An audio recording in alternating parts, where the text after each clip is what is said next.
Well, good afternoon, ladies and gentlemen. Sorry for the delay in the meeting to the public. We just came from one meeting running into this next one here. So I would like to call the special council meeting for Monday, December 4th to order, 2:45. I would like to respectfully acknowledge the city of Colwood. It lies within the traditional territories of the Lekwungen speaking peoples, represented by the Kasepsum and Songhees nations who have stewarded these lands since time immemorial. May I have a mover and seconder to adopt today's agenda as presented? Okay. Councillor Olson and Councillor Grove seconds it. Discussion? Seeing none. Any opposed? Motion carried. I'll open the up to public participation. We did receive one letter and it's attached to your agendas right now from the public on this, and had to do with the Arts and Culture Society. So at this point in time, members of the public will now be given an opportunity to present their concerns or ask questions. You have 2 minutes. We have a new system for those that aren't aware. I don't know where the system went. Okay. There's a red light, amber light, and a green light. So the green light means you can talk. The amber means you have about 30 seconds to wrap it up. And the red light means we're going to stop you. Okay, so any members from the public wish to speak at this point in time? Please.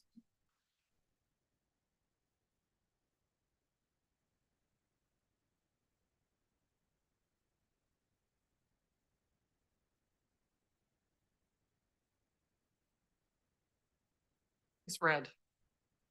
That's okay? Okay. Hi, I'm Cheryl Parsons. I am an artist in Colwood, and I actually have lived in Colwood since grade 2. And that letter that you mentioned from Eve Millington, she asked me to read it out for you. Sure. So in Eve's words, dear Mayor Kobayashi, council members and city staff, I am unable to attend this meeting. I have written this letter.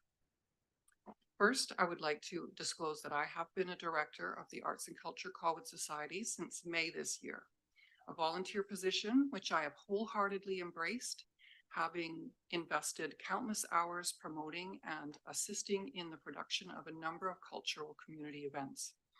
I believe that the arts contribute tremendously to our quality of life, and culture is ultimately how we celebrate who we are as a society.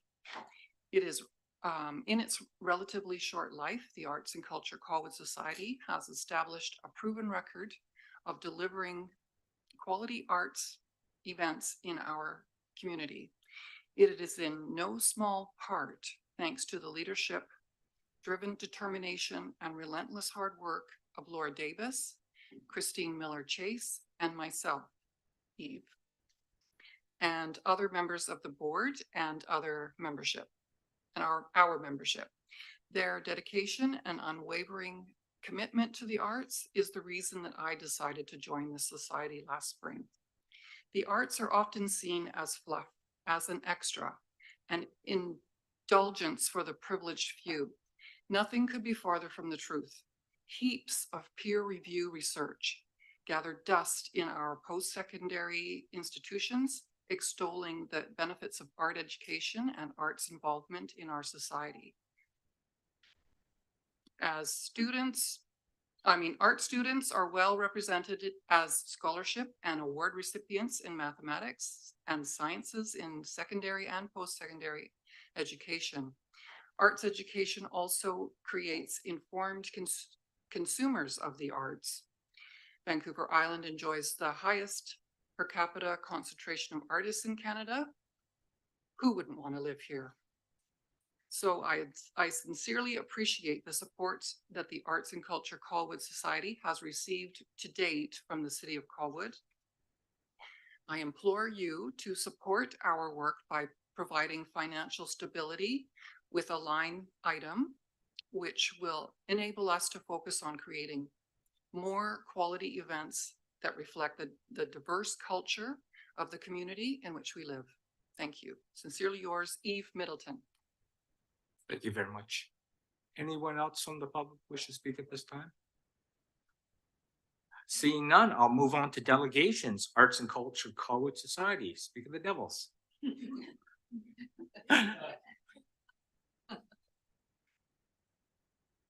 Over to you, Laura. Thank you. Thank you very much. Good afternoon, Mayor and Council. I'm Laura Davis, President and Executive Director of Arts and Culture Colwood Society. Thank you so much for this opportunity to speak with you today about our proposed service agreement to provide arts and culture programming for the city of Colwood. We are now in our third year of arts and culture programming and advocacy as a not-for-profit in Colwood. Our current membership is 160 and growing. We are very excited about what the future will hold for us. It was encouraging at the most recent gathering with Arts BC to hear that we are being recognized across BC for our work here in Colwood, as far away as Wells, BC.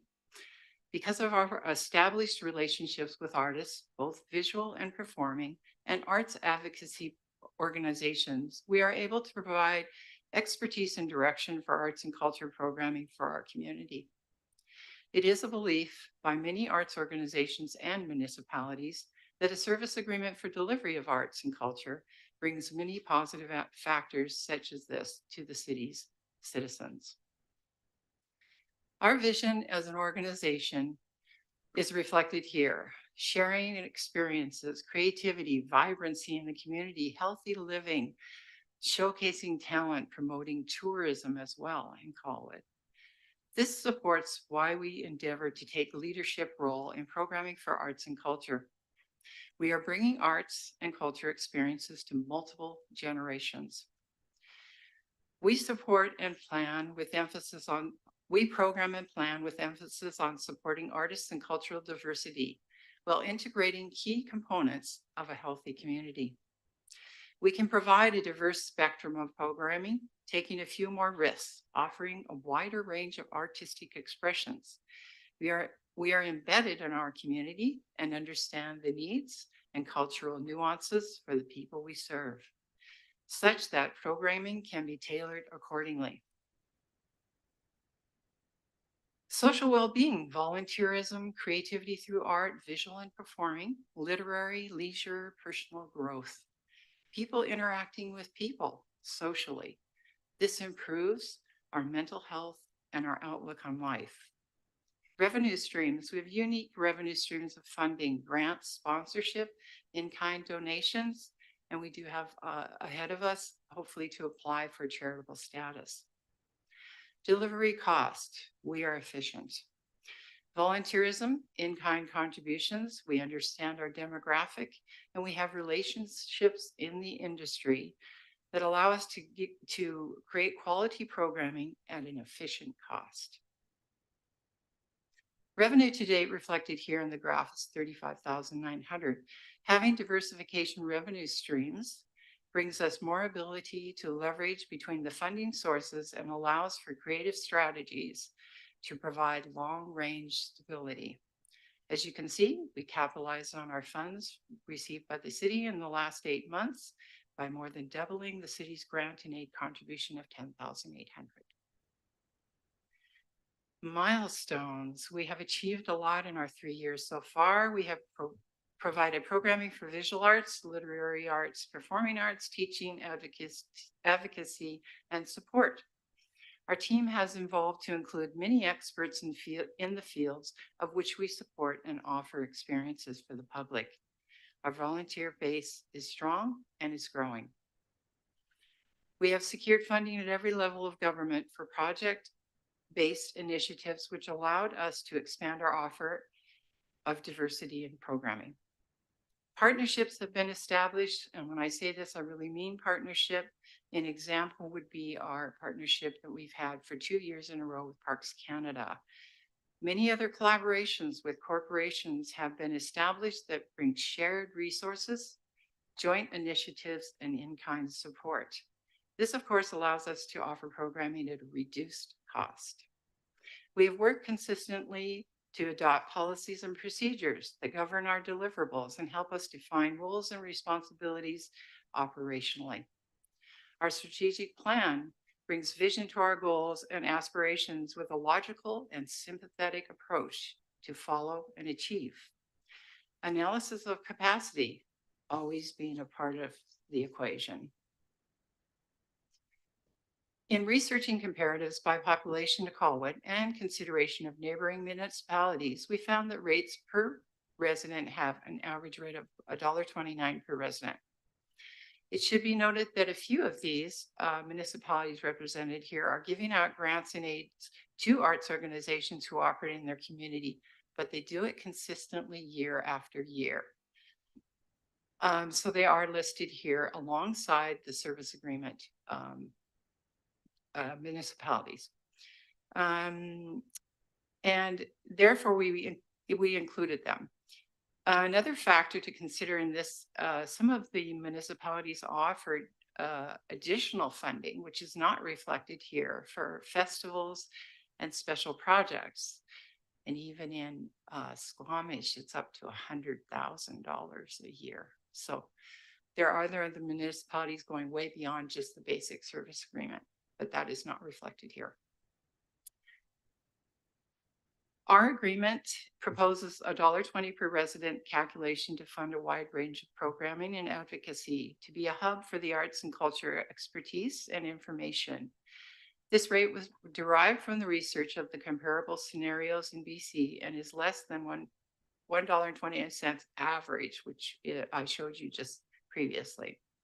Our agreement provides for the delivery of art exhibitions, workshops, support for local artists, cultural awareness through events and education.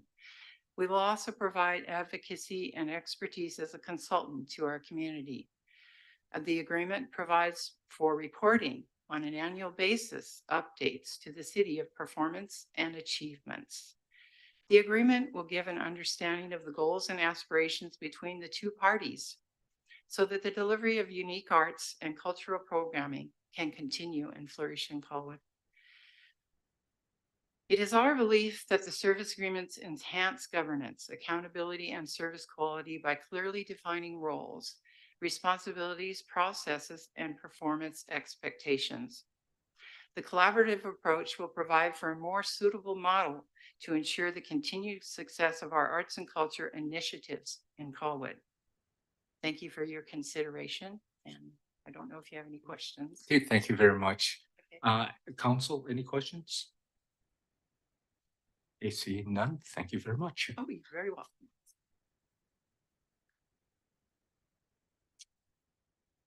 Okay, we'll move on to item 5, which is unfinished business. There was no unfinished business from November 29th. New business, well, hand it over to the CEO, Administration Corporate Services. Thank you, Your Worship. We'll begin this afternoon's service review session with a review of the admin and corporate services section. In terms of council expectations for this section, we have transparency of governance. The public is well informed of matters under consideration by council and committee. Timely, fair, and transparent access to information. Due diligence in risk management of the city through contract and agreement administration. Agendas and minutes are clear, accurate, and accessible. High level of customer service. Personal response to phone calls during city hours. And administration responsible for managing the future performance metric system, which is yet to be developed. These are the expectations. Does council have any changes? Okay, open it up to council. Yeah. Seeing none, we shall proceed. Whoops. Okay, Councillor Day, sorry about that. Sorry about that. I was hiding my button behind me. I get the gold star for finding the first typo. On the third bullet, there's no space between two information. Just trying to help out there. And let you know that I have read it all. I'd like to suggest that are we talking yet about our budget, or are we just talking about questions? Just council expectations at this point in time. Okay, perfect. Okay. That's all I got for that. Thank you. Let's proceed. Thank you, Your Worship. If there are no questions on the performance measures and key stats? We will move to the team to chat about successes. Oh, I do have that one question. What are false alarms? What do you mean by that, by the way? That measurement you have, false alarms. The city of Colwood has a false alarm bylaw. So when false alarms are made, so if police services are called out to a residence because somebody tripped an alarm, there is a bylaw to regulate that. Okay, that's the one where people get charged for it, or after so many times or something like that? Correct. Thank you very much. Okay, please proceed. Thank you, Your Worship. So some of the successes this year were collaboration with other West Shore municipalities on various initiatives, including the establishment of monthly meetings. We initiated scanning of all vital historical records, including fire inspections and investigation reports. We had council and committee orientations, provided administrative support for additional council select committees, streamlined freedom of information and request tracking processes, identified policies and procedures requiring modernization. Freedom of information and protection of privacy and records management training were incorporated to onboarding of all new staff, including that FOIPA Foundation certificate. Joint initiative in neighboring municipalities to implement legislative requirements for accessibility, and draft code of conduct bylaw. Move on to the next. So some of the challenges and opportunities are staff shortages throughout the year, increased desire to review and establish new and modern internal processes, increased meetings with the establishment of the select committees, increased demand for access to records, which requires a large undertaking of review and scanning of physical records, review and advising staff on report writing, bylaw drafting, including research services, public expectations for response for information, management of mayor and council correspondence, agenda preparation and review, council educational opportunities, the procedure bylaw review, and council meeting optimization. Any questions? Council? Priorities now? Thank you, Your Worship. So the 2023 priorities were in-house training for the records management program, which is ongoing. The review of the code of conduct policy, which is in progress. The establishment of the accessibility committee, accessibility plan, public feedback mechanism under the Accessible BC legislation, which is in progress. Proactive freedom of information disclosures was completed. Privacy program management is ongoing. Review of rental facility bookings for St. John's and Emery Hall is in progress. Miscellaneous fees and charges bylaw update is in progress. And the review and inventory of our municipal cemeteries is in progress. Should I carry on to 2024 priorities? Please. Thank you.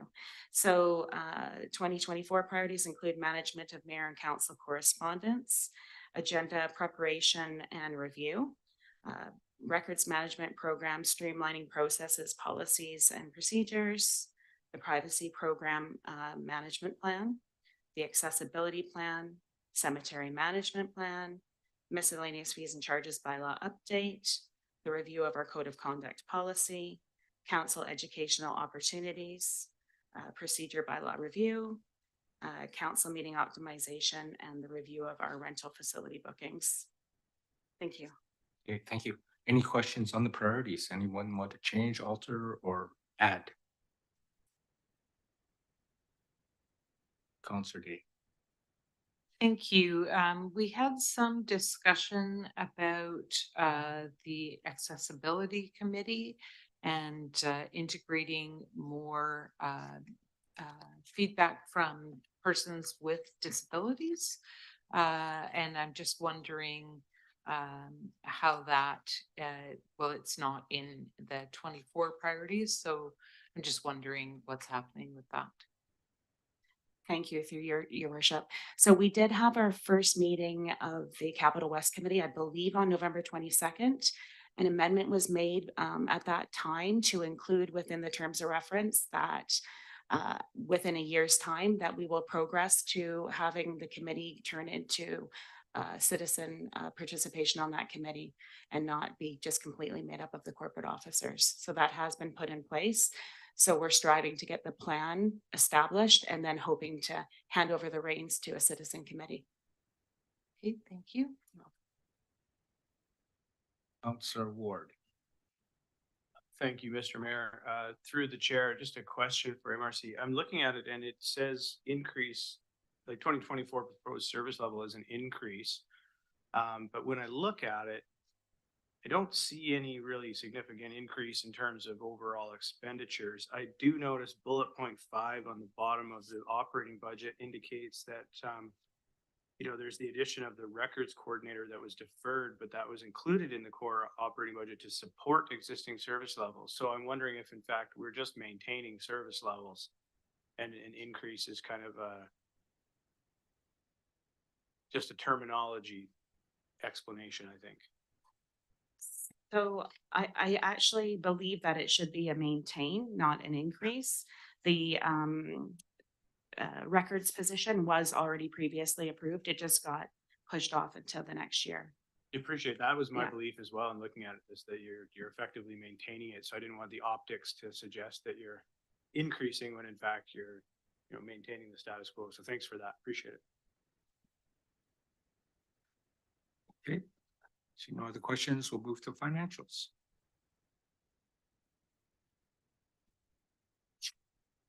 Thank you, Your Worship. So the operating budget before you that's for both the administration and the city's corporate services function represents approximately 8% of our overall operating budget. So this captures both the financial implications for the city as a whole. And when I say that, specifically within the administration line item there, so city memberships are funded through this operating budget, as well as staff that support the overarching function. The council operating budget there, that is both the stipend for a council as well as the training and professional development budget to support our city council. Risk management is primarily the funding for the city's liability and insurance. And I did want to highlight that we have not yet received our updates. We are expecting that there could be some fluctuations there to our premiums. And so that could be one area of our operating budget that may change. Moving into grant and aid and fee for service. So we maintain an approximate $46,000 core operating budget to support the annual grant and aid process that you're all familiar with. As well, we do have a number of fee for service arrangements, and those have been highlighted on the budget before you. I just heard some brief conversation. So prior service review did endorse the creation of a records management function position. And so that is why we're seeing that swing in the draft operating budget for corporate services moving into 2024. But to clarify, and as the documentation speaks to, that really is our belief that that is maintaining existing service delivery, and just works that we are keen to get to with the support of that resourcing. Pleased to answer any other questions you may have in this area. Okay, I'll open it up. Councillor Day. Thanks.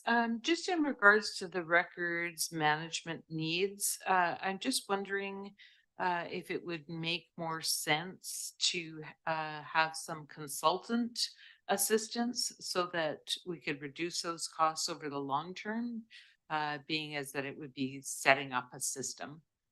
I understand. Thank you, through your worship. So having that records position, it would be a huge help to all the departments organizationally.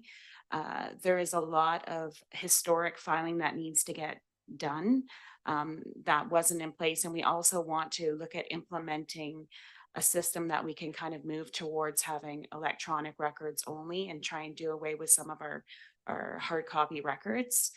So there's a dire need for it. And also part of that position would be dealing with freedom of information requests. And this year we've seen, I think, the highest amount of requests what we've ever had. So we're, I think, currently at 31 requests this year, and they are quite time consuming. So we're hoping that that position will provide assistance with that.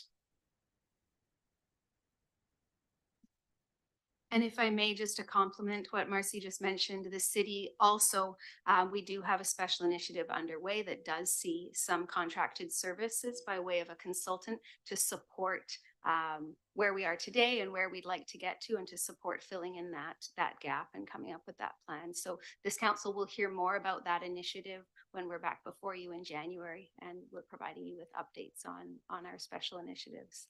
I also heard previously that the electronic records portion was rather dependent on new software that we were investing in, so that all departments were working on the same system. So I just feel like we're kind of making a decision to make some increases, and we don't really have very much information on what's the direction. There hasn't been any choices at this point in time.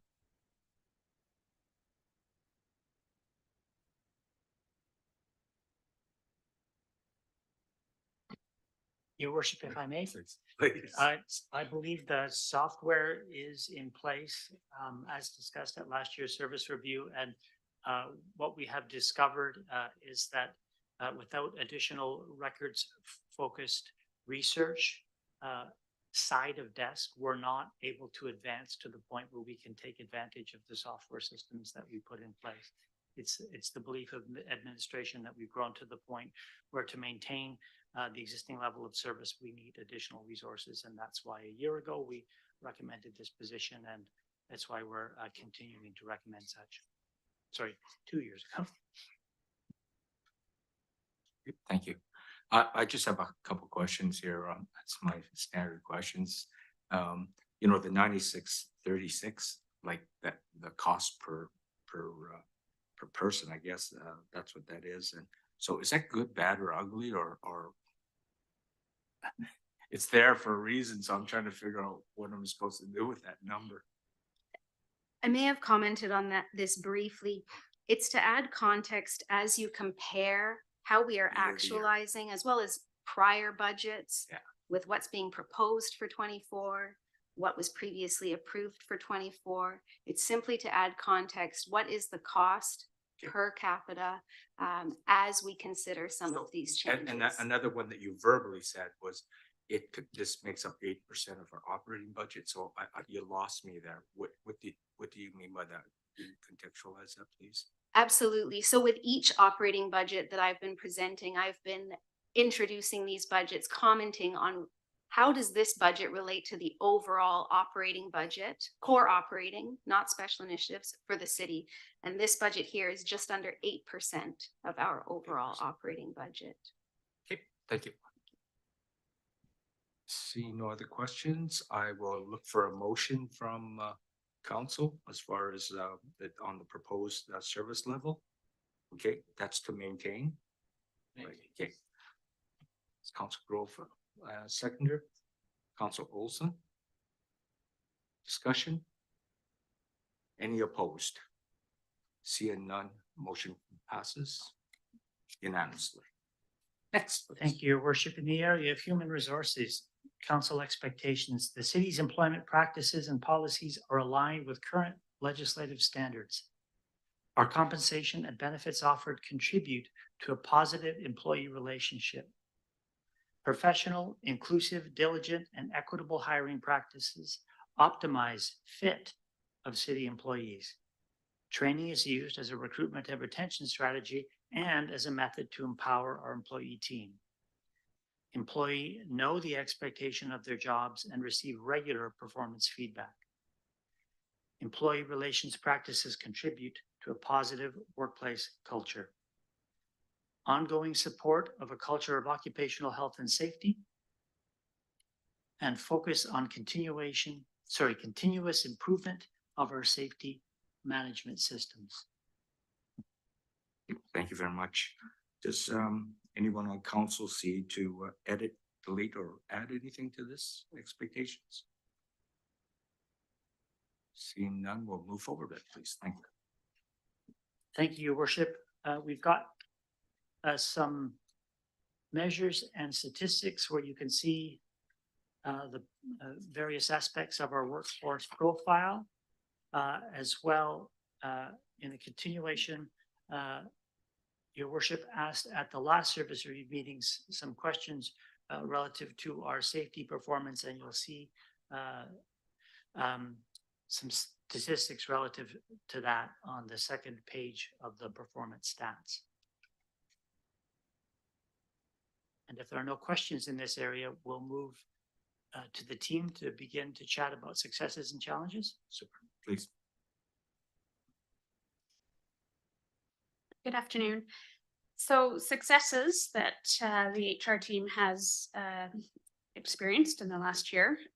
Our City of Colwood compensation philosophy was approved and implementation has been initiated. We implemented the flexible work arrangements policy and program, which you heard last week from our manager of parks as an example of how well received that program has been in that policy.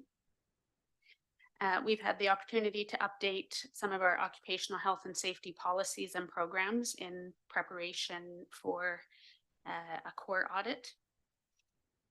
We've updated and enhanced onboarding and orientation programs and processes. Our employee satisfaction survey was completed early 2023, and we've had some good organizational discussion about those results. We continued our efforts in organizational development and internal training opportunity offerings. So in partnership with our finance team, we delivered the third module of our Leadership Academy program. So that was developed and delivered earlier this fall. It was a Municipal Finance 101. And we also have continued and are actively offering additional respectful workplace education and training sessions. And we are negotiating our first collective agreement with International Association of Firefighters. Any questions, or shall I? Please, on? TC. Okay. Challenges and opportunities. Like many departments, we experience similar challenges in terms of juggling operational pressures and trying to achieve strategic advancements. The HR team operates pretty substantially in manual systems and processes.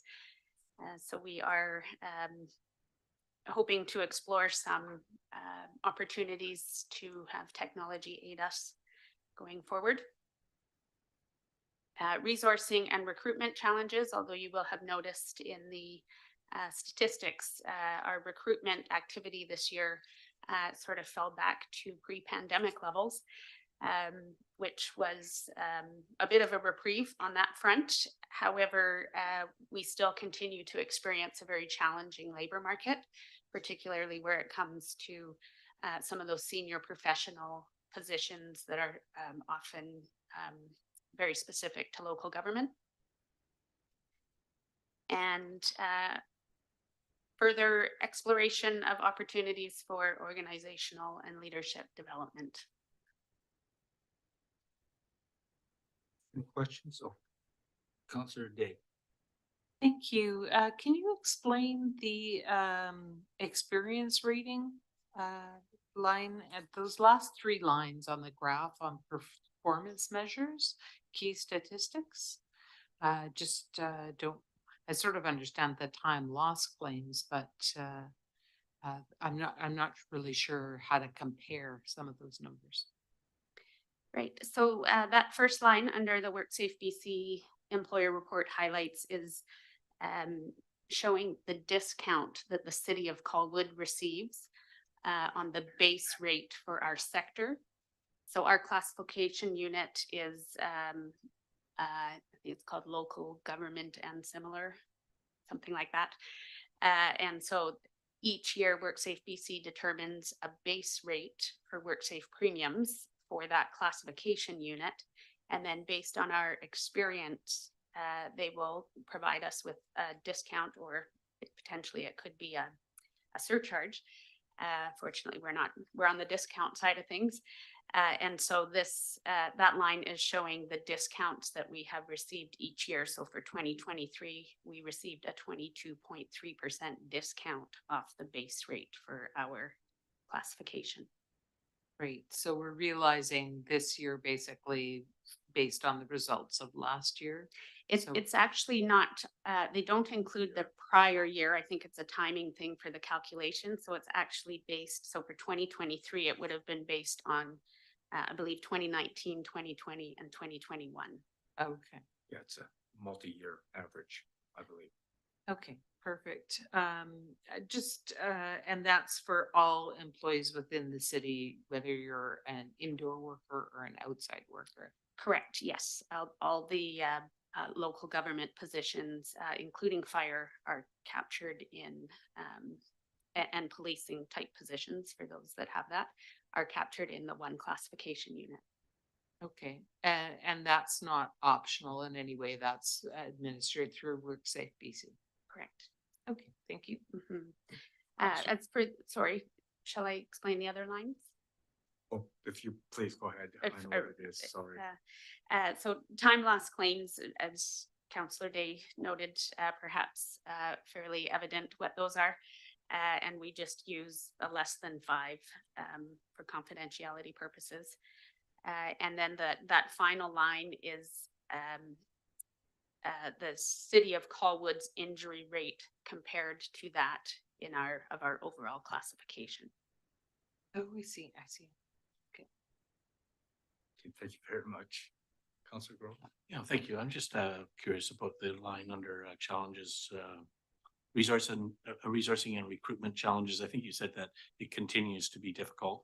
And I was just curious if you could flesh that out a little bit compared to say last year, or trends, or like, do we have a lot of vacancies? I suppose this information might be here somewhere, but anyway, if you could speak to that a bit, would appreciate it. For sure, yes. So we had far less recruitment activity in 2023. Our turnover rate settled a little bit. It was interesting to me that during a pandemic, a lot of organizations experienced a lot of movement. And then as the pandemic wound down, certainly at Colwood in 2022, we saw some retirements that as people reassessed, and, it all makes sense. However, the labor market continues to be challenging, and that's from the perspective of the pool of qualified candidates that are available. So again, when we look at some of those senior level professional positions in local government, so for example, in development services, senior level experienced planners, engineering, that level, in building and bylaw, those senior experienced positions, we have very small pools to draw from. And we have 13 municipalities and other similar organizations that are all vying for that talent. So are the schools not spitting on enough graduates? What's going on? Are we just, people working from home and different challenges? Okay. Right. I think that covers it for now for me. Thanks. It helps. Thank you. Councillor Ward. Well, it's kind of a similar topic, I suppose, but I know Councillor Jansen picked up on the number, but then I was doing the math on it. It looks like we have 39% of our workforce exceeds the age of 50, which is just fine. I'm in that bracket. It's cool.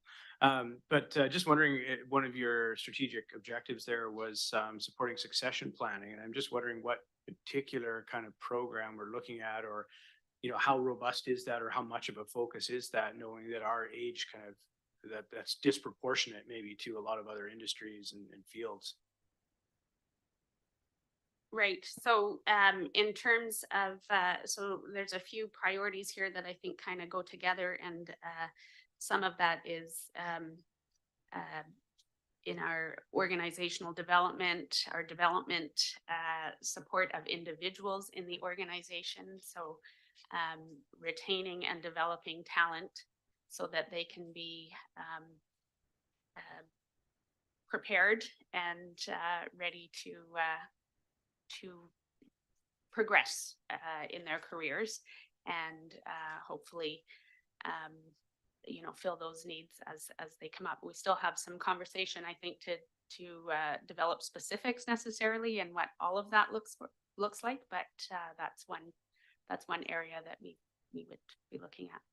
Does that tie in with collective agreements and stuff? And this is where my naivete on the public sector comes into play, because I know in private sector we have some very robust, like in my organization, retention programs like you talked about developing that talent pipeline from within. So are you able to do that under the kind of structure that you have? Is it maybe better under that structure? Is it worse? I mean, I guess that's a loaded question. No, don't go there. But like, do you have the I guess the tools or the ability under the current structure to really ensure that, not beyond just posting within, that we're able to kind of do that career mapping for an individual and start in one area and then potentially replace one of these folks as they age out? Yes, there's nothing prohibitive in the collective agreement that would prevent us from doing that. And in fact, it speaks to training and development as well. Through the recruitment process, it speaks to, qualifications and supporting those who, even if they're not maybe fully ready to assume a role, they can reasonably get there in a reasonable period of time. And that we ensure that happens. In a smaller organization, sometimes, and I've experienced this elsewhere in my career, sometimes we aren't able to retain those who are anxious and motivated to progress their careers. And so another thing that's very important is really ensuring that employee experience is a positive one, because sometimes people go, but then sometimes they come back again. So they go, they diversify their experience, and then the city benefits when, a position that does support their career path is available and they return to us. Yeah, great. Thank you. I thought you were gonna try to tell us you were one of those less than 29s on the stats. Counselor Jensen. 50 is the new 30. So I'm told. Thank you. And I do believe, and I agree wholeheartedly with your metric about reflecting grievances. I think that's a key measure of the relationship between staff and executive. And I do appreciate, I can recall years gone by where they were in double digits, not single digits. So I do believe that reflects well on all of you and the city in general. Thank you. Let's get on to priorities. Thank you very much. All right, so for 2023 priorities, you'll see we have a couple there that are remaining in progress. So they feed back into 2024. So that's development of a respectful workplace policy and preparing to achieve BC Municipal Safety Association core certificate of recognition. And then we did work with council and reviewed the Greater Victoria Labor Relations Association membership. So on to 2024, we are evolving and progressing our work related to core. And so we planned to participate in the core audit this year in 2024. And we've been making good progress in our efforts that way. We are planning to review and assess our benefits programs. That's a healthy practice for an organization to do periodically. It has not been done for several years here at Colwood. And so that's just a matter of ensuring that our we offer a number of comprehensive benefits plans for different employee groups. And ensuring that our plans and our service providers are achieving the quality of service that we expect, and for the most cost efficient delivery as well for service. And then external compensation market review, looking at this as a refresh for 2024. The city has committed in our compensation philosophy to look at internal and external market or compensation every 3 years. So we did a very comprehensive one in 2021. So this will likely be a bit more of a refresh, not quite as intense, but just ensuring that we're staying on track where we intend to be. Other priorities that we will be focusing on this year is a refreshment of our performance and development planning process. We have a My Plan program here at the city that's been in effect, I think, since 2019, maybe. So just having a look at that and incorporating feedback we've received over the years to tweak that a bit. And through that program, we'll also help as a foundation for our organizational succession planning we were just discussing. As mentioned, HR is interested in exploring basic technical solutions that might be able to support us in our day-to-day work. We're not a big enough organization really to sustain a sophisticated human resources information system, or HRIS, but there's certainly some things we could do to help streamline our work. And then the last couple are the continuation from 2023, development of a respectful workplace policy. We have some sessions happening next week where staff input will be contributed to the development of that policy. And then the continuation of our core work. It's a bit of a repetition there, I think, but. Thank you. Councillor Day, questions? Thank you. Just on the external compensation refresh, external is consultants that we hire. Do I understand that correctly? So we did use consultants in 2021.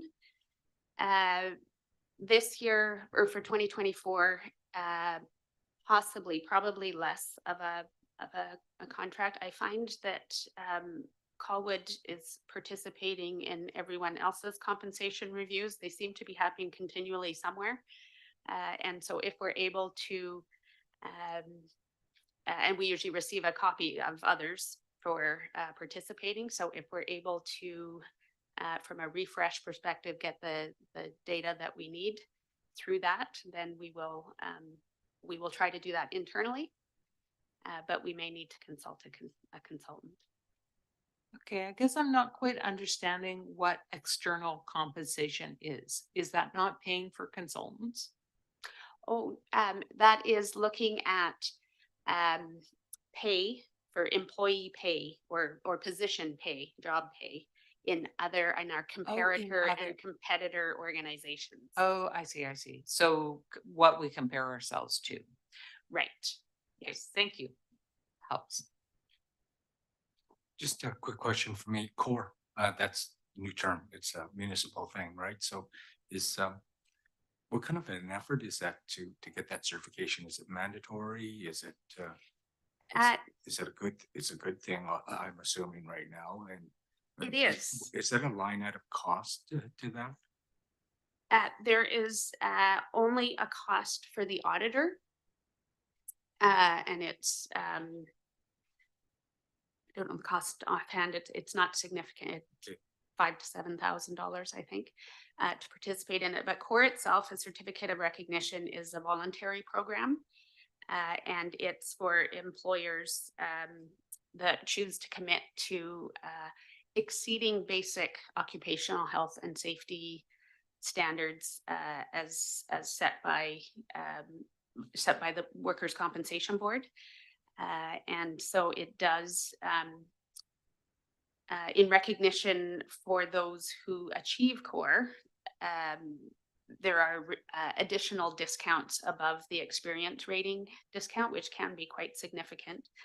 I understand that even going through an audit, even if you're not successful, may yield some additional discounts for the effort. And then again, even just from an employer of choice perspective, that is signaling that this is an organization that cares and is conscientious about safety. Yep, perfect. I love that. That's a good thing. Anyone want to edit, add, or delete any of the priorities? We see none. We'll go to the financials.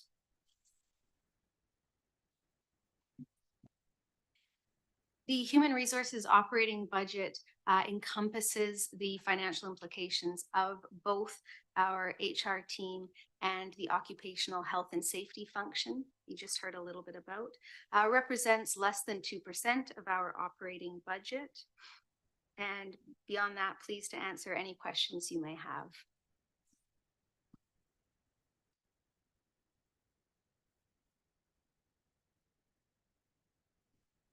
Any questions? Okay. And the recommendation is to maintain the current service level. Seconder on that one, please. Okay, Grove. Discussion? Call the question. Any opposed? Seeing none, unanimous. Thank you. Okay, we'll move on to information technology. Thank you, Your Worship. In the area of information technology, council expectations, the city makes beneficial use of technology to enhance our services. Data and systems are safe, secure, and backed up. The city uses information technology to improve public access to our data. Integrated and complete digital systems that meet or exceed legislative requirements, and protection of personal information is essential.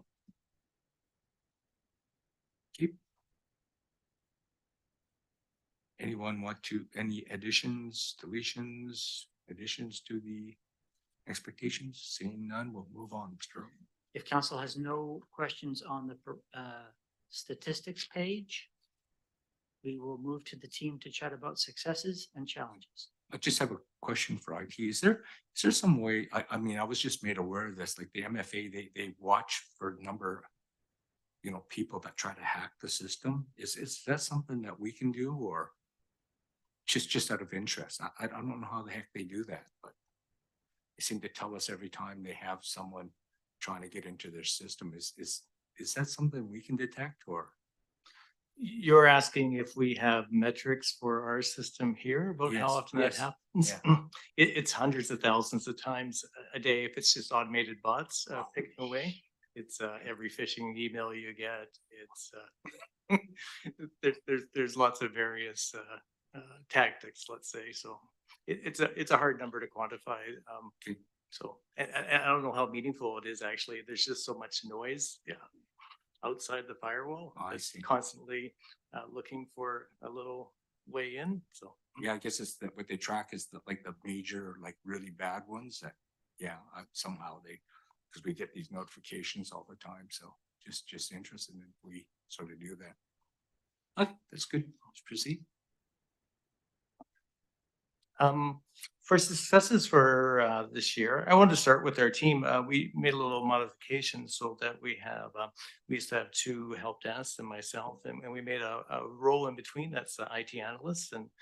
And so with that, the first tier is doing service requests, but also working away at long-term things like digitizing other forms on their website, being a super user for Tempest, creating automatic email templates and forms. And so when they're not busy at the help desk, then they have lots of fun projects to work on there. And then our middle tier, the IT analyst, is more project-based. So we just recently did the fobs in City Hall and a printer refresh. So those were things that they worked on. And then myself, I'm sort of the top tier where I'm more in infrastructure and working with the vendors and the bigger projects that we have going on. So with this complement, we can all backfill for each other, and I think we've sort of arrived at the sweet spot for staffing. We're seeing the trend for tickets is definitely shrinking. Hardware is much more reliable now.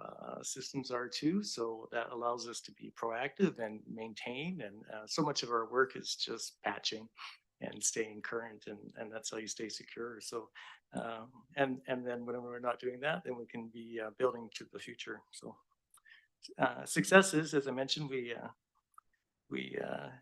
did FOBs across the entire organization this year. So we have a common dashboard for security now. So that's great. And if someone loses a FOB, you can just cancel that rather than canceling 100 keys. And we refreshed the printers and we added secure prints. So that creates a dramatic decrease in printing. People walk up to a printer and see jobs in the queue that they no longer need. They can cancel them on the spot rather than wasting those pages and carbon. It measures all that.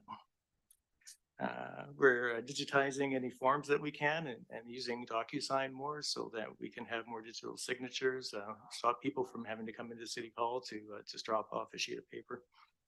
And we're moving towards digital plan submission as well. So building has larger format monitors now, and we have the software in place to start enacting that in 2024. And then lastly, Tempest. Tempest will be mentioned in successes, challenges, and priorities for 2024. But in this last year, we went live with taxes. Calls for service has been live for a year, and the community development module is live now too, which was a huge undertaking. So we're crested the peak on that one.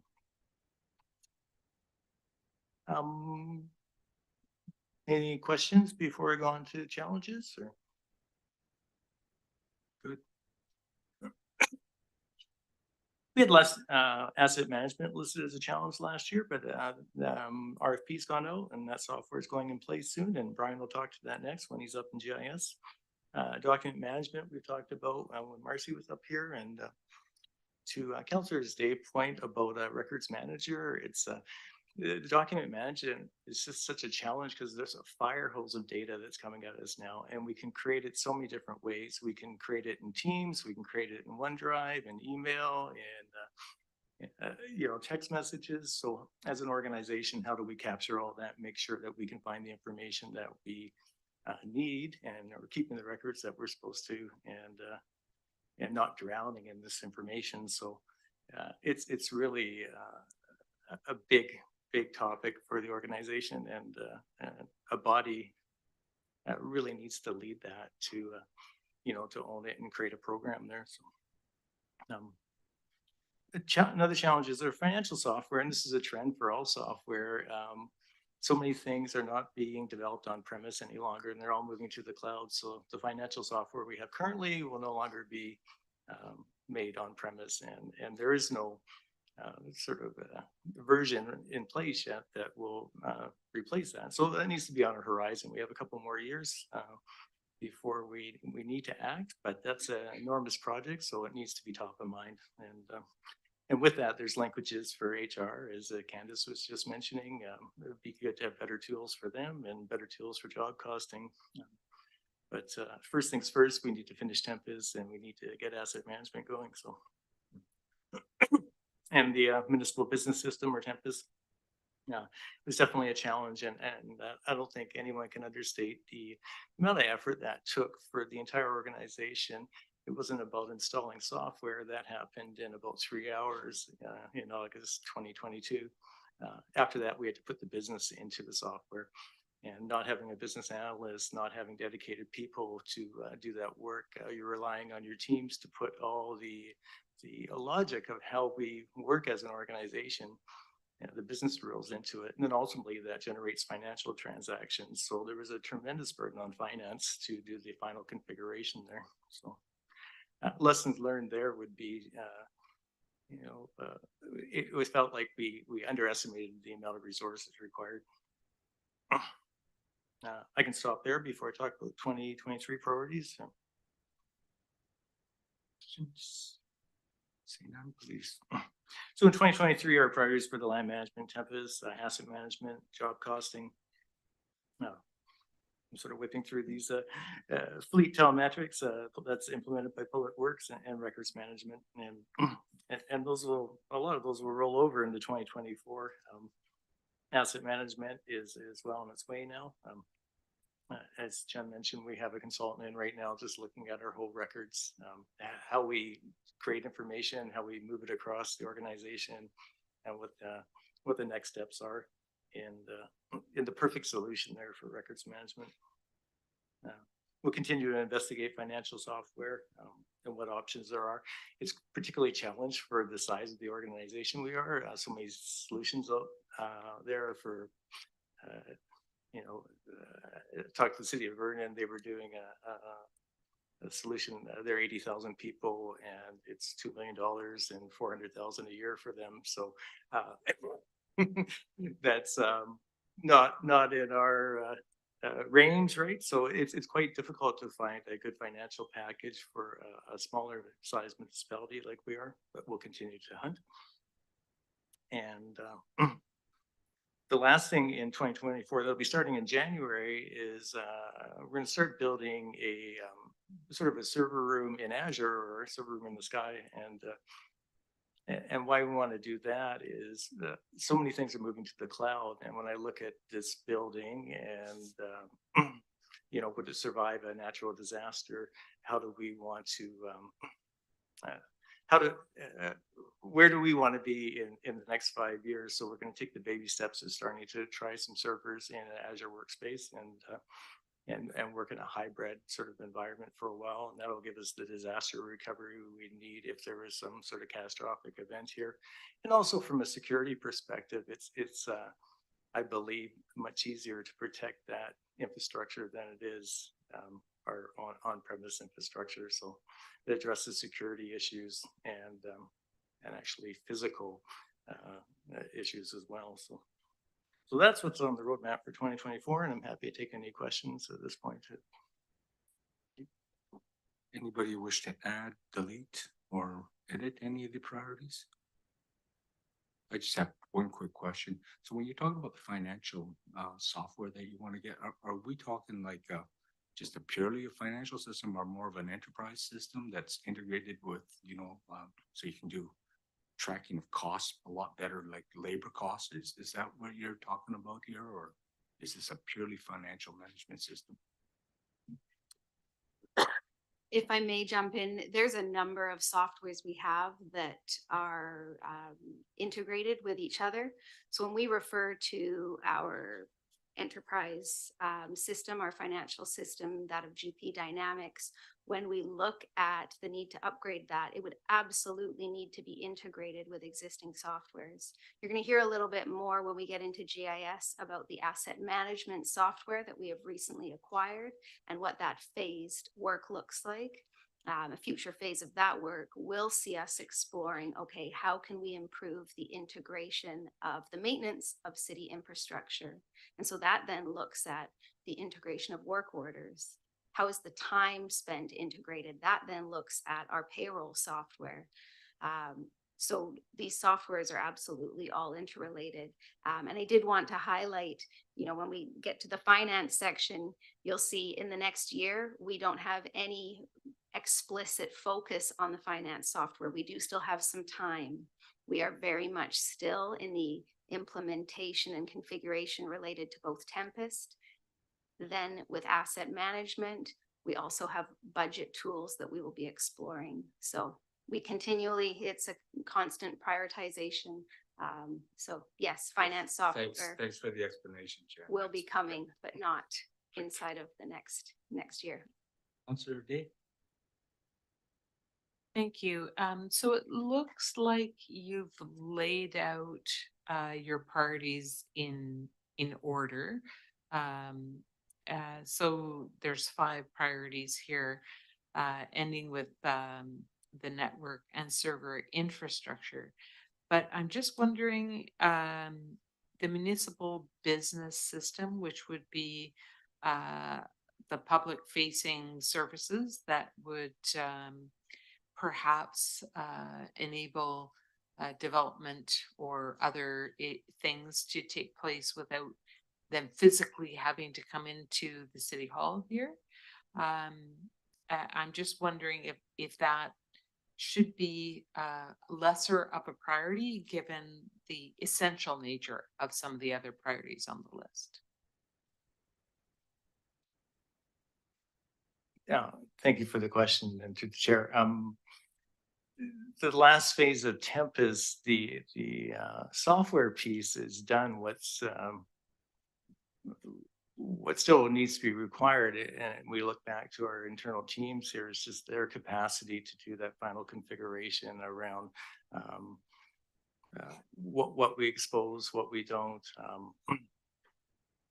So the roadblock or the limitation in getting that launch really is just in our own internal capacity in the other teams. And I don't know if I've explained that well enough. If I may, am I hearing correctly?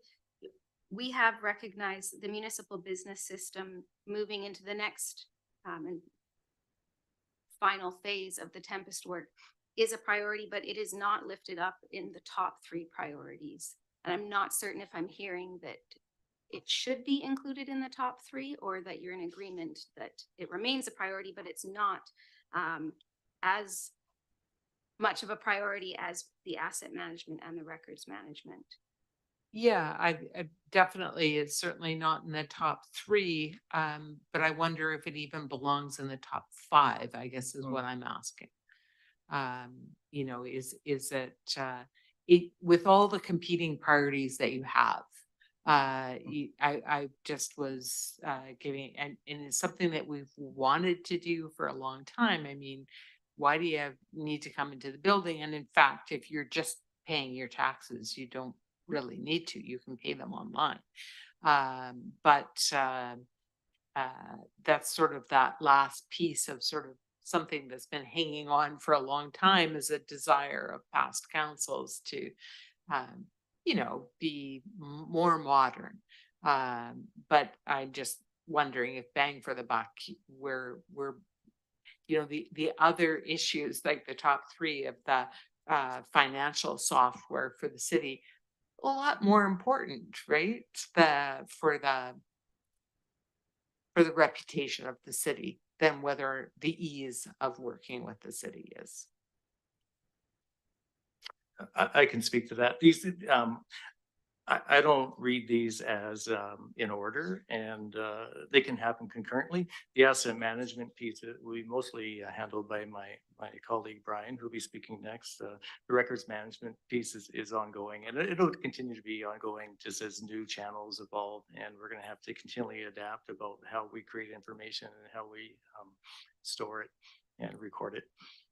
The financial software is really, I wanted to put that out to council because I think that project, when the day comes, will be big and it's going to require a lot of resources. And we need to start thinking about what that's going to look like now, even though we recognize it's a couple of years away. And I don't think anyone is more keen than myself to see the municipal business system wrapped up. And it's very close, and I don't believe there's a lot of effort required left. It's really just wrapping up where we are, and we call ourselves in phase 2 of it right now, and phase 3 is the web services. There's not a lot of technical work left there. It's really just the teams coming together and finalizing the last bits there. So, and then the network and server infrastructure piece is already scheduled to go ahead.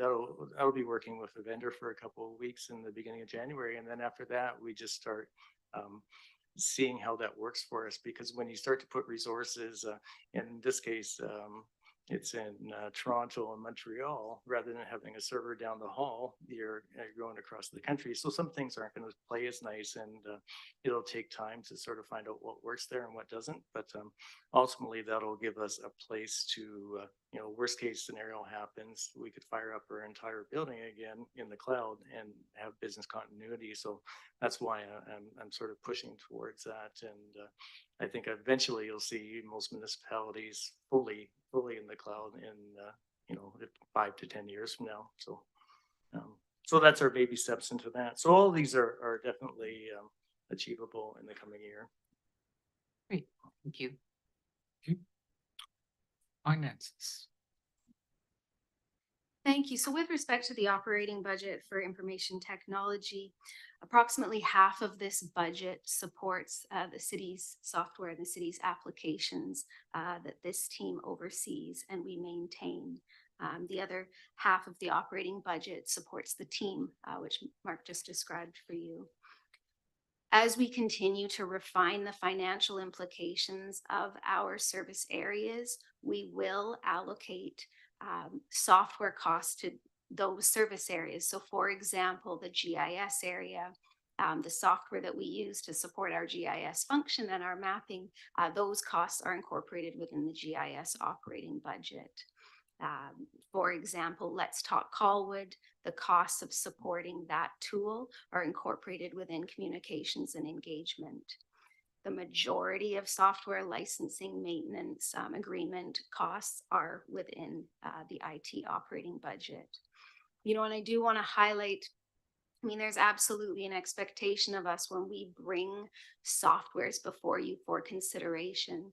We want to be highlighting the ongoing costs associated with those tools. I mean, it's one thing, the initiative and the work involved to get those tools up and running, but then we also need to recognize the financial implications to support those. And so that is absolutely an area for us that we continue to refine and improve upon, so that when we, you know, when you do hear from us about a financial software or about a budget software or any other tool, that we are doing our best to highlight the full costs of having those tools in place. Because the ongoing costs, we absolutely, as we grow as an organization, you know, some of these licensing costs, they are per employee. And so we need to consider those costs, as well as just, you know, the cost escalation that we're referring to in general. That is absolutely evident with the agreements that we have for maintaining these tools. So asset management is a software that we have acquired. You'll hear a little bit more about it in the GIS area, but that having the licensing budget to support that is being highlighted within the GIS operating budget. And that is a cost that's coming at us for 2024. Our previously approved 24 budget did factor in the incremental costs associated with Tempest, and so those will continue. But I did wish to highlight that. Please answer any questions you may have. Questions, Council? Councilor Dave? Thanks. My question is really, it's kind of global, but this just seemed like a good place where it fit, because we're talking about a lot of systems that are kind of sprinkled in every portfolio. Throughout the budget year, do staff get an opportunity to look at what potentially costs the city the most? If we, you know, kind of the cost of not doing these things? Is there a way that you get a chance to?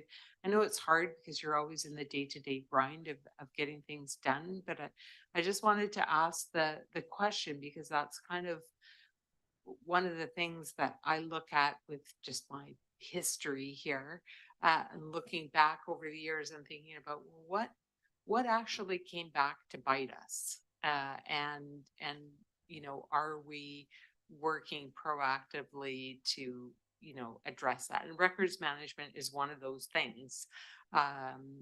So I just wondered if you could kind of describe, is that something that you do in the course of looking at budgets and where we're going, is to be able to lift your head up and look kind of at the bigger picture, of where, you know, where has it really cost us in the past, and making sure that we don't, you know, get so lost in the details that we forget about some of those things.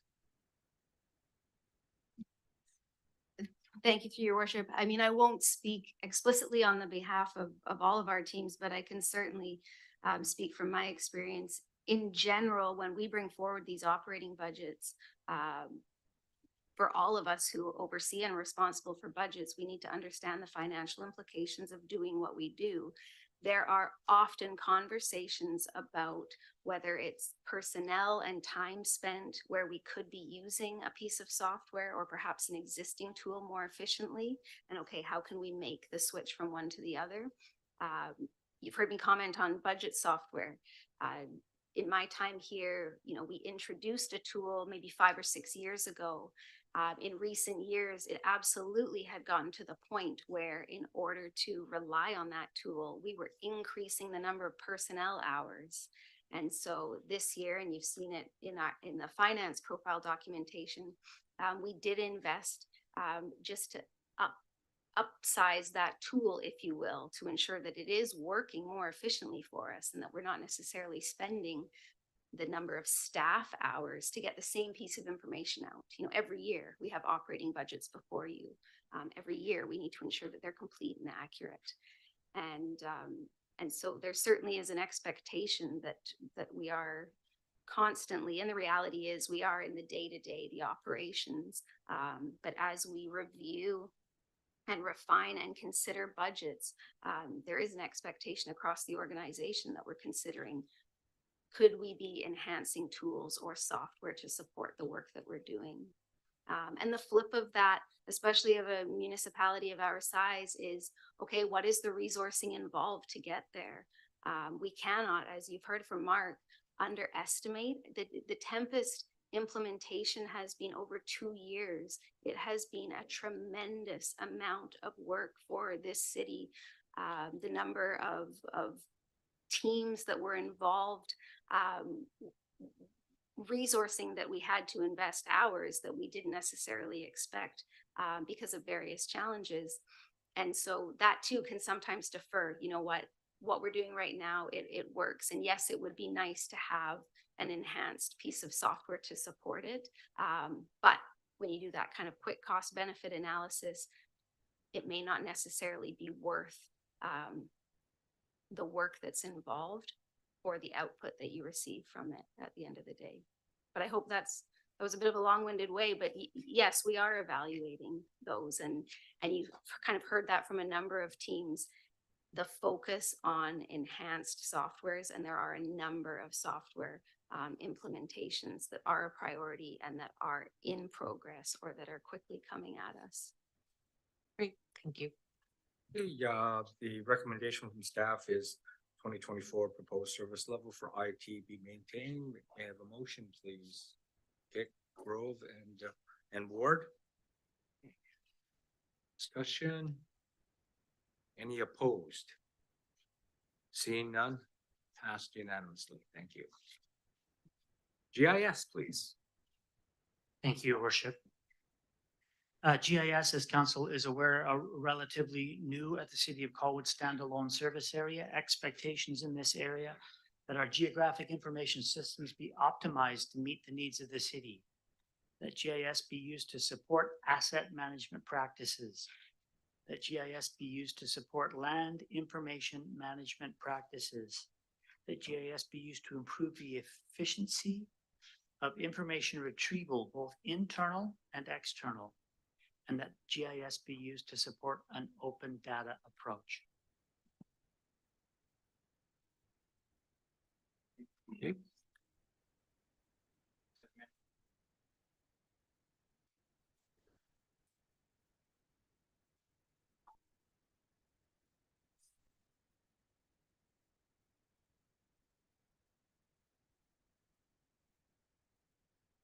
I'm sorry.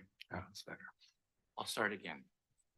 2023 has been sort of the first year of the GIS profile, and it's definitely a work in progress. This year, we've focused a lot on getting the Tempest system integrated with the GIS.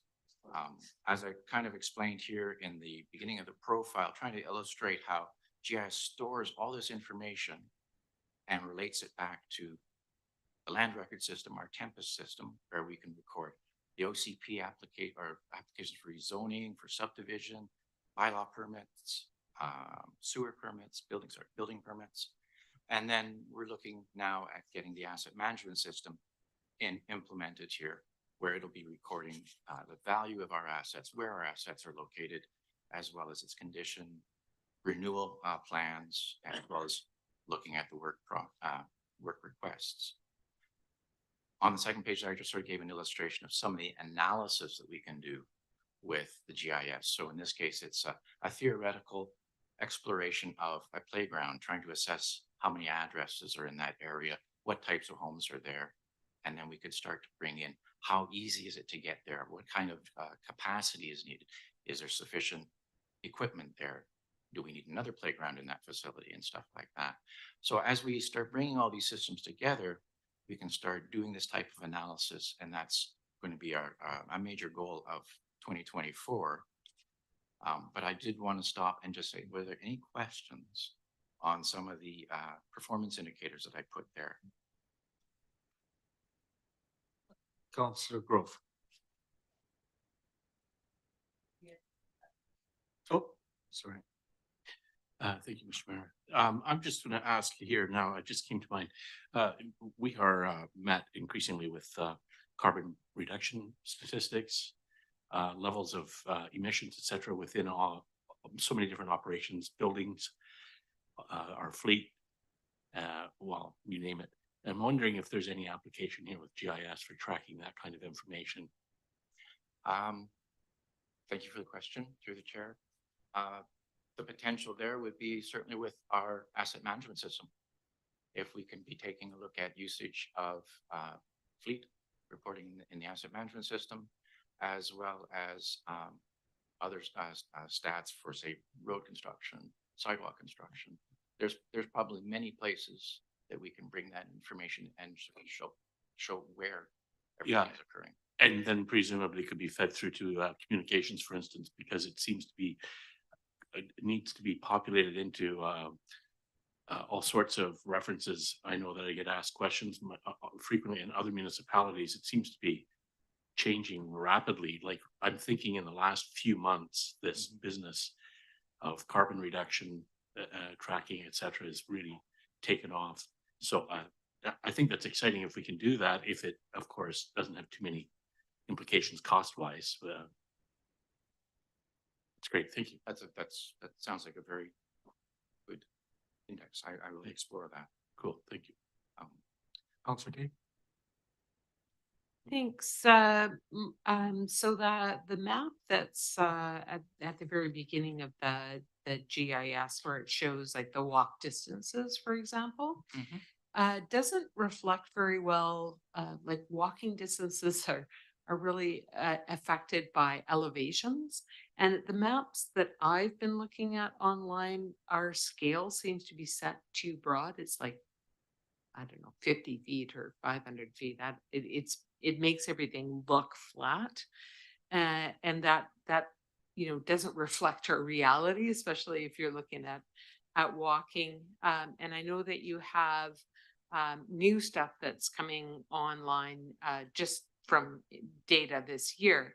So I just wanted to know what your plan is, where you're going to set those scales, so that we can make sure that the information that we have is really as useful as possible. That's a very good question. Thank you. Through the chair. Yes, this example here is what we call sort of the crow fly distance. Yes. It's not showing the walkability. So to take it to the next step, we would get the walkways in there with their slope, the surface, the type of surface, because certainly gravel and pavement are very different. So we can bring that in. We are looking at getting a better surface elevation model with the data that we're receiving this year that should help to bring that resolution down to a more a finer detail. We have contours that we get with our aerial photography that are 1 meter increments. And so we can see if we can incorporate that better into this data as well and show those on the maps. Yeah, because the CRD has maps of Colwood that are actually better than Colwood's maps are at the moment. And that's important when we're talking about development proposals and what we expect to come out of them. Because I think there's been, it just would really help us as a community, not just at council, but our residents as well, to understand what the challenges are and what our solutions are. Yes. Okay, we'll move on to successes and challenges. Okay, thank you. Yeah, so this year for our successes, we've spent time getting all our GIS data together to support the Tempest Land Record System. So that involves the property information, the lots, the addressing, the roads that go with it, and bringing that all together and putting it into a map that our staff can use with the Tempest system. So we have that up and running. All the departments have access to that and are able to type in an address, type in some legal information, and find that property on the map. As well, it also has our property ownership information so that groups like Development Services can do their notifications out when they have an application for rezoning and they have to do a notification to the neighbors saying there's something coming forward to council for discussion as part of the information. Another nice thing that's happening this year, every other year, we work with Capital Regional District to get aerial photography. And the flight occurred in May and we have received the data. We have it on our internal system and we'll be putting that on our public map through 2024. So that definitely helps with the development areas down in the south. There's a lot of changes down there. Another big item that's occurred is, of course, we were directed to take a look at asset management systems.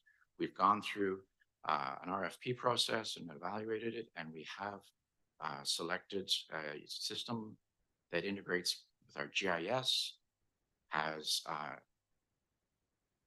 information and modules that work with works requests so that we'll be able to have a way for public works, engineering staff, anybody in the field to be recording information there and storing it back in the system so that we can track things like inspections, when were they last made, any repairs required, any maintenance being requested, and sort of how much time was spent there, which could then translate into the costs. That'll be into our next section after the successes. The other thing that's been quite good to see is, I don't know if anybody's heard about the Next Generation 911. It is directed by the CRTC that all the municipalities are going to be required to contribute addressing data and roads information into the central system for CRTC so that they can improve the 911 dispatch. So in 2024 and 25, we'll have some new standards coming to us and we'll be looking at that. And we've already been participating with the other members of the regional district in getting our system ready to go. So we do have a lot of that data already prepared. Any questions? I can proceed on to our challenges. So of course, I mentioned, yes, NG 911, Next Generation 911, that is going to be a challenge for us that we will want to make sure our data is up to date, and we'll be working with the groups there to keep it in the standard they want and with the frequency of delivery that they're going to be requiring. Our big item for this 2024 period will be the Enterprise Asset Management System. This is quite a large system, fairly complex, with many different components. And so we're going to be doing it in a phased approach. The first step will be to get the asset data in there, all the infrastructure data, our sanitary network, our stormwater network, parks information, buildings, fleet, all that information into sort of the foundational database so that we have it in that one central spot, including purchase cost, when was it installed, what's its condition. And then the next phase, as we get that into an operational state, will be to coordinate with the Public Works Department and Engineering Departments to set up works management tracking so that if something requires a repair, like a pothole, it could be reported into the city, noted on the system, and then a work request sent over to Public Works to say, okay, here's where it is. They will go to that site, do the work, and then they will report back into the system, and it goes back in to the database.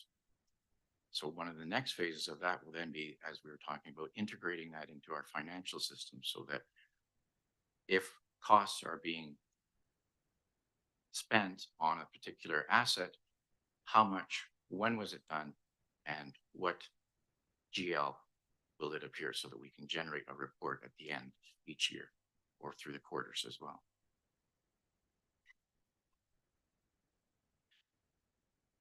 With GIS, of course, I also am trying to keep abreast of all the changes that are coming with software and technology. And so one of the things that I will be working on this year is to try and get us into a 5-year strategy of where are we going to be in the next year, 2 years, and 5 years.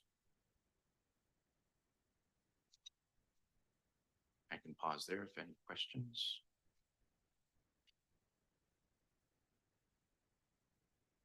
Just a small item. So when the teams are in the field and they're accessing this data, they're on their tablet, is that right? And they can interact right sitting in the truck in the rain. They can do their updating right there, right then. Correct. Great. Sounds good. Yeah. It's a mobile solution. Sorry. Thank you for the observation and through the chair. It is got a mobile solution where, yes, an iPhone, an iPad with a data connection and a GPS, they would be able to pull the information up on their device and record the information right there, including taking a picture.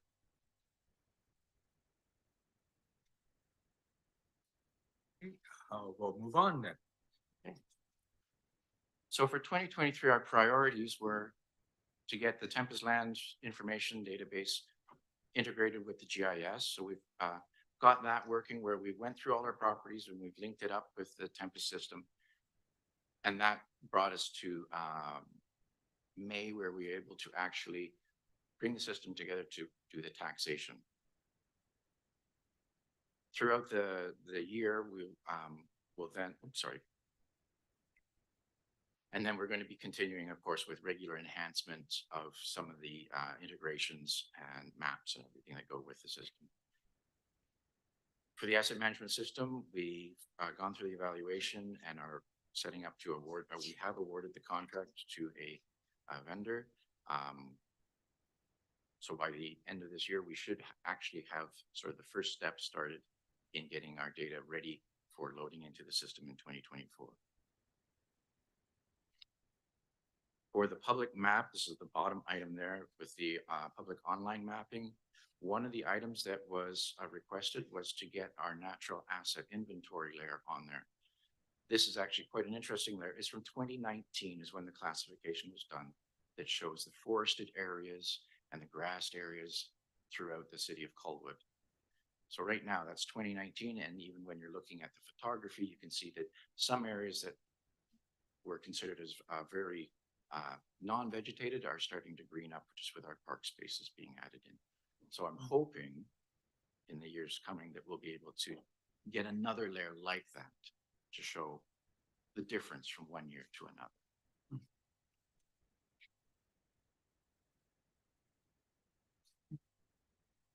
2024.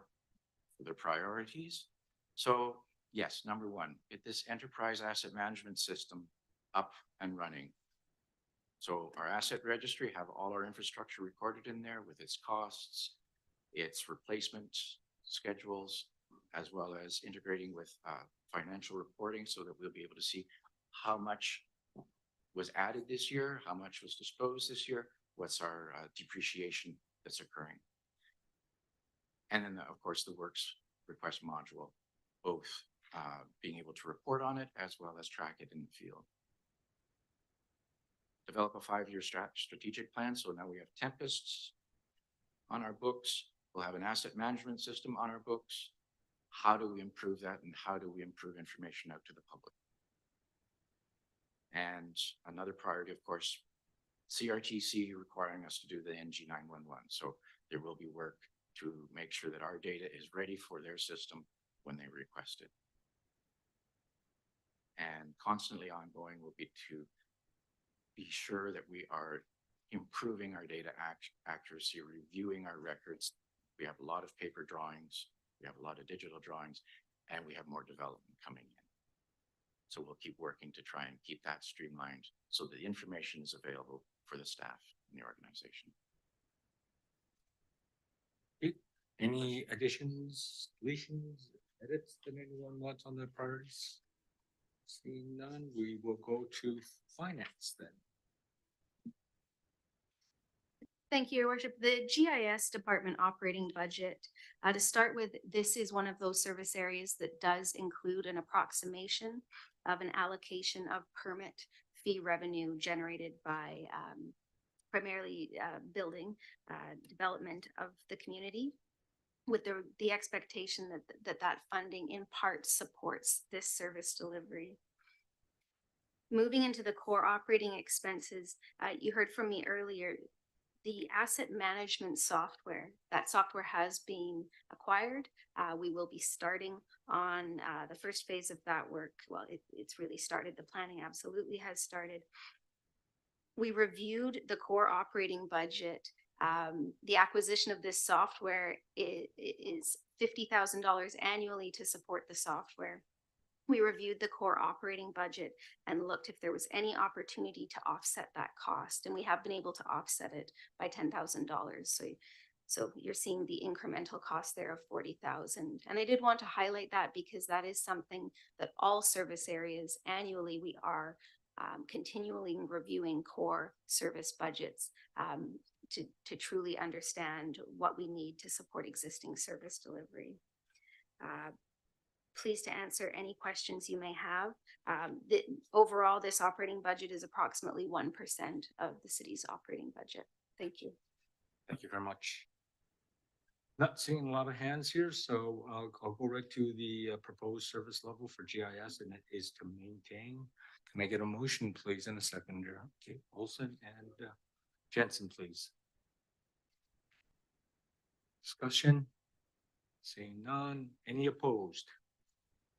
Seeing none, unanimous. And we're down to the last strokes, finance, please. Thank you, Your Worship. Council expectations in the finance area: transparent and open service review and budget process. Clear communication about clear communication with the public about assessment, tax notices, and taxation. Financial systems that support our decision-making. Financial systems demonstrate council's due diligence in financial oversight. Performance benchmarking systems be established across the organization, and minimization of intergenerational transfers. Thank you. Any additions, deletions, or edits from anyone on council? Seeing none, we'll move on. Thank you. If council has no questions of the the measures and statistics page. I do. So I'm not familiar with this. What is this Distinguished Budget Award, and what is the Canadian Award for Financial Reporting? What's the significance of that? I think it's really just bragging rights. So Oh. you will see that, and we do earn them legit, because at the GFO ABC conference this year, Colwood was one of 3 municipalities actually highlighted for their excellence in reporting. All right. And transparency. Congratulations. We didn't celebrate that one though. Wow. So, Yeah, but we didn't celebrate, like we didn't, yeah. Geez, that's a big celebration. That's a Yahoo. I don't know if you could hear from Sandra, but we have received that award for a few years now, but it is one that we do work towards, and it absolutely, every year we're improving on our documentation. That's great. We're proud of you. We're proud of you. Okay, let's proceed, please. okay, so I'm gonna try to stick to the script because it's a little hard for me to talk about successes apart from challenges, because they go a little bit hand in hand with everything that we are doing that kind of has a continuum. So our major successes this year were on, there's a long list here, and it's offset by an equally long list on the other page, so I won't touch them all, but the highlights. So for us, financial planning, we saw huge gains in financial planning and financial reporting areas. We aligned the financial plan with the service reviews with our quarterly reporting, so everything sort of has a similar look and feel to it, so you get used to that flow of information and how that reporting looks, and for both council and the public. And in addition, the financial reporting side, we rolled out the management reporter tool, which sits on top of our financial system, the ERP system. And so now all of management can, not just management, but any delegates as well, can access their financial information whenever they want, 24/7. So we're sort of fostering a culture of accountability and self-service, like a pull versus a push model, where they can pull the information rather than coming to finance to ask for that information. So it fosters a culture of ownership for their budget and their results. And so it's really impressive. Everybody has really welcomed it and they're really enjoying it, I think. And so that tool updates weekly, but leaders can refresh it whenever they want and get up-to-date information. It's only limited by our ability to get the information in the system, which we are pretty current at, other than getting projections in. And over to you. We also delivered Finance 101 sessions, which were attended well cross-divisionally, cross-departmentally, which is just more evidence of the buy-in and the eagerness, I guess, for teams to learn more about finance and be more accountable and to monitor and ensure our fiscal responsibility when we are dealing with all of our budgets. The 2022 audit opinion was unqualified, which feels sort of like a no-brainer that should be happening, more of a to-do list than an accomplishment, but nonetheless it is big. Asset management has been a big event for us this year. We've been working on the SERP update, as you'll hear, and it's almost complete. And a lot of these things we're doing, everything so in tandem with GIS and IT. It's a group effort. The property taxation and community development implementations were massive this year. It was a big resource drain for us. It's sort of like doing two jobs at the same time. So finance, unfortunately, is sort of the last receiver of all of that information. When the system's complete, everything integrates to the financial system. So we're sort of the last stop, but we can also be a bottleneck when we don't have capacity. So we sort of diverted the ComDev to get property tax in on time. Conversion was, we also had issues with that vendor, challenges, I should say. So we were able, they sort of acknowledged our timeline and they resourced us. They helped us get conversion done. We converted on the weekend and we levied property taxes on the Wednesday.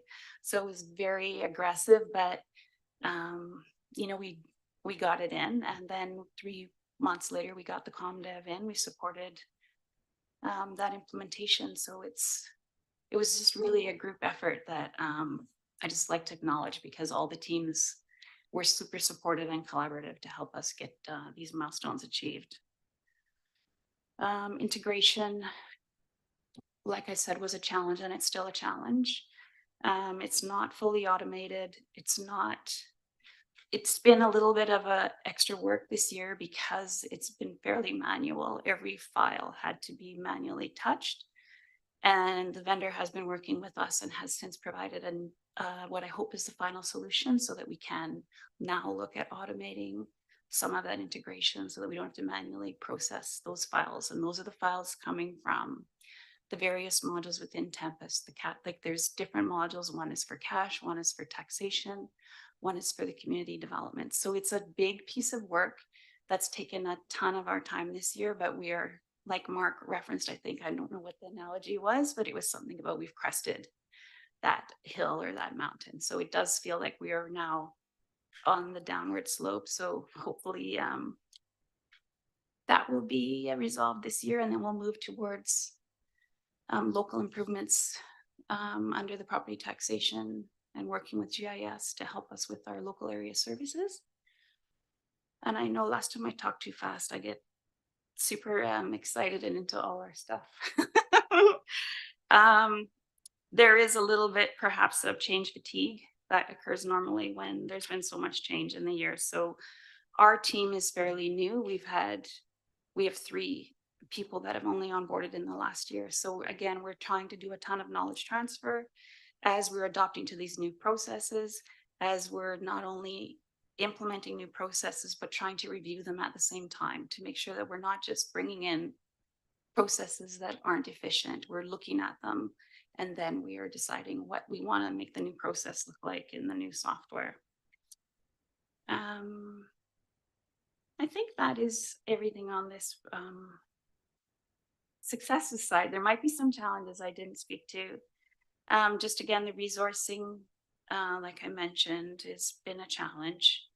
And then we're looking in this upcoming year now again at more implementations. So asset management has a large finance component, and also asset management is a huge finance endeavor for financial reporting and public sector accounting standards in the upcoming year. There's a huge focus, and that's driving a lot of these behaviors. So we will be working closely again on that initiative. The tools that we use, like Mark has referred to and Jen has spoken to as well, they do need improvement. Right now, it can feel a little bit like a Rubik's Cube where you can't get all the sides to agree. Only like 4 out of 6 are matching. So we spend a little bit of time trying to connect these pieces that don't really, there's no integration. We're doing exports and imports to sort of get the information that we need in order to provide you with the best readable, consumable content.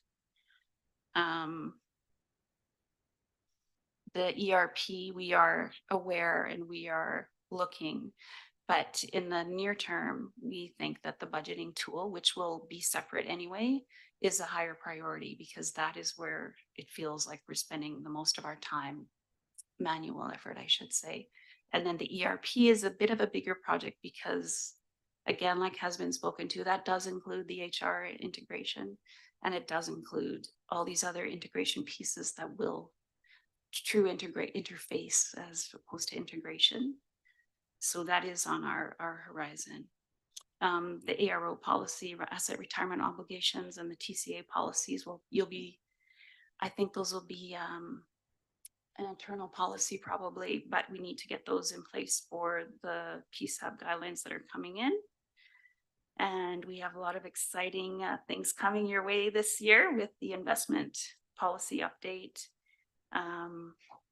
And we're super pumped about the asset management because we'll get a little bit more insight into our labor costs and how those are being used. So tons of opportunity and tons of good things. It's busy, but it's exciting. Thanks very much, Kathy. And a big success would be to have you on regular hours like everybody else. Yeah, that would be nice. So that's a challenge too. In the municipality, I won't name that I came from, there was actually a second person, a whole position that did those projects. So yeah, it's big, but it's good. So I just have one quick question here, and then I'll hand over Councilor. Right now, how much of our, the financial information you provide council is just phenomenal. It really is. And it looks like you produce a lot of that on spreadsheets. So is that true? Do you do a lot of transferring the data to spreadsheets and manipulating what the spreadsheets are the tool that we use then? Would you say that's a true statement? That's a true statement. So we use, like the management reporter that we just rolled out is super helpful in terms of sharing information with department heads, which is where we want it to be. Really, we want them to have access to that information. Yeah.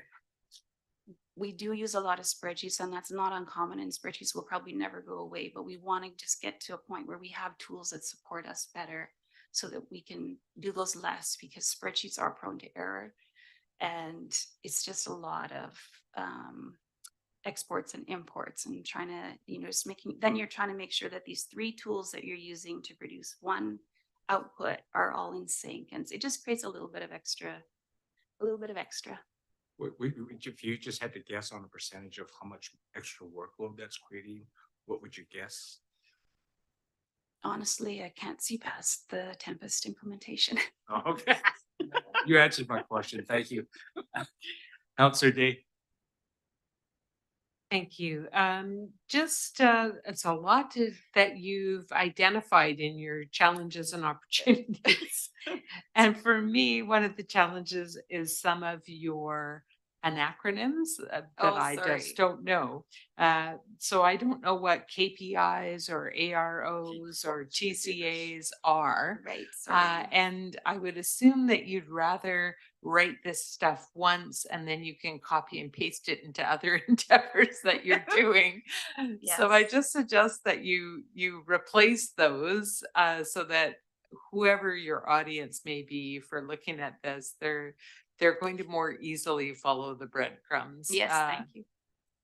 And for me, the biggest challenge, and I really think that uh, your department is doing really great work, and it's not at all intended as a criticism, but for many years we've been trying to refine down to being able to understand kind of the impact of individual actions collectively over time. So, are you, are our departments all contributing in the way that we would expect them to? Or, are they having mission creep? Or, how do we anticipate what we expect to be done in the city will be done? So we want to try to bring that back. And I know that you're working on that, which is the complexity of bringing back, that time allotment, like it's related to our timesheets and how are you spending your time? And even though it's ridiculously a nuisance to even consider how to do that, um, it's also very important to where being able to understand how, because the municipality and every other large organization is a many-armed, many-tentacled monster. And we, in order to effectively manage that, I think it's really important that we at least have those broader categories, so we can interpret all that activity into something that's meaningful to manage. So is there any steps that we need to put more emphasis on to get there in that better organizational understanding? Thank you. Well, we're hoping to get better handle on that. The current system that we have for tracking time has limitations. So management is as interested as you guys are in understanding how the labor force is being used and on what tasks we're spending it, so that we can highlight within our own teams where maybe too much resources being spent versus like we're kind of going overboard on some things, and then we're missing opportunities to move different agenda items forward. So we're hoping with this new tools that we have, we've already been talking back and forth about, it's not just limited to the work on assets, right? We want to be able to track labor across the board. So with the tool that we have, we'll figure something out, because it's definitely on our agenda to be able to identify and report on how we are working exactly. I think the only thing that I would add there is that we absolutely are aware there's areas of these operating budgets where we are applying overhead estimates. So the sewer utility, for example, Public Works team, they are directly costing their time to sewer related activity. There is a lot of additional activity outside of the Public Works area. So the engineering team, for example, and right now we are not directly costing those team members' time. So annually, we review our estimates and we apply an allocation to ensure that the sewer utility is funding an approximation of the cost of delivering that service. But we're not actually tracking that in that area, for example. So as Kathy said, we do need to refine the payroll tool. We cannot emphasize enough, we have to prioritize the work that we do, because of the reality is with finance, we need to ensure the accuracy of the information that we're capturing. Kathy's words, I can't see past Tempest. I mean, the integration of that tool on our financial activity, it has to be absolute. We have to understand it and ensure that information is transferring as it should. And so what I mean by that is that's where our resources are focused right now. Asset management, we're going to be moving right into that tool. The integration of that tool into our financial statement information, it needs to be absolute. We need to dedicate resources there. And for that reason, we haven't lifted up the enhanced timesheet tool. It will be coming to support the asset management, but as Kathy said, there's other areas of city service delivery that we want to be capturing those costs. You know, what is our time spent on sewer connections by all members of the city? What is our time spent on city events by all members of the community? And so we are making strides. You know, it's really a double-edged sword. I mean, we pride ourselves on the work, and this isn't just the work of the finance team. This is across the organization of the documentation that comes before you, whether it's the service profiles, the financial plan, the quarterly updates, our communications and engagement team, our team members from across the organization to support that information so that it's understood, we're consistent in how we're bringing it forward. We've made great strides. It was fantastic to be highlighted in a session this year as a municipality that exceeds expectations, but the flip of that is there is that time involved. And so we do want to improve the tools that support that so we can move away from some of the manual work. I don't think we'll ever get away from spreadsheets. You know, that analysis gives us the confidence to speak to information, but we continue to make improvements. Thanks so much. Thank you. Okay, we'll move on to priorities. What I'll get you to do is focus on, you know, things that are in progress. The completions are great. They're self-explanatory. And really the 24 priorities is where we can spend a little more time. How's that sound? For sure. Thank you. So we are targeting to finish the updating the sustainable infrastructure replacement plan this quarter. We did complete the training to upskill staff on the ERP, and I'm honestly miss this, but I missed this target, but you will be seeing the new procurement policy in January, contrary to what this document says. And then, yes, we have deferred the capital budget software tool as we've spoken about. And I think we have deferred this risk management policy until next year. And same with banking services, which is an area where the change in a banking service provider is massive. And some say of little value. So we will definitely, this is definitely not going away. It's been on our plan for a couple of years now, but it's just we're aware. But it is not our highest priority right now. And then we are investigating. I want to do this year, electronic signatures on checks. I need Mark's help for that. So he's hopefully still listening. The 2024 priorities include finalizing asset inventory for conversion to asset management software, to develop the work order and job costing processes within asset management software, to advance development of meaningful financial indicators and key performance indicators. Did you want me to read them all or just the top three? That's good. Does council have any additions, deletions, change in priorities? Seeing none, we'll go right to finance. Thank you. Finance or finance? Finance for finance. So this operating budget represents approximately 4% of the overall city operating budget. What I did want to highlight here was the recognition in previous service reviews of the resourcing to support enhanced asset management. And so 2023 did see the creation of an infrastructure accountant, and moving into 2024, we've got full year implications to support that function.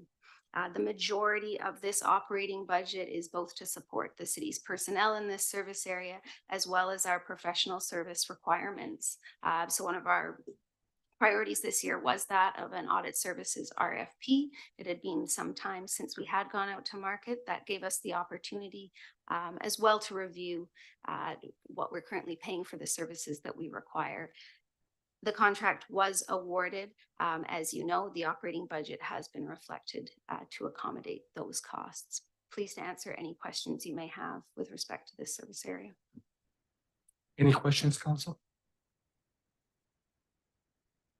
Seeing none, I would look for a motion to staff recommendation was to maintain the current service level. Can I get a motion?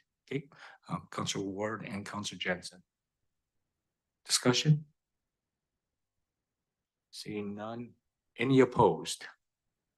That's unanimous. Thank you very much. And I guess it's adjournment. Thank you. Councillor Day, Councillor Grove. Discussion, all in favor? Unanimous. Thank you very much. And thank you very much, all the staff members. That was great presentations this afternoon.